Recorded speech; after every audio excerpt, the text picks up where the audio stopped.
कर्नाटक के in charge director general और inspector general of police DG और आईजीपी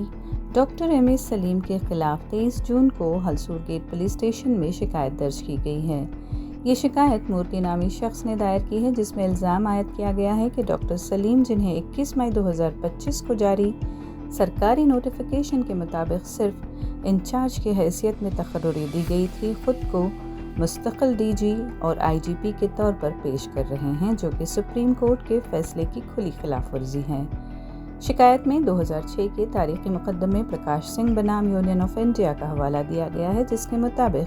किसी भी रियासत में एक्टिंग या कायम मकाम डीजीपी की तकर्री की इजाज़त नहीं है।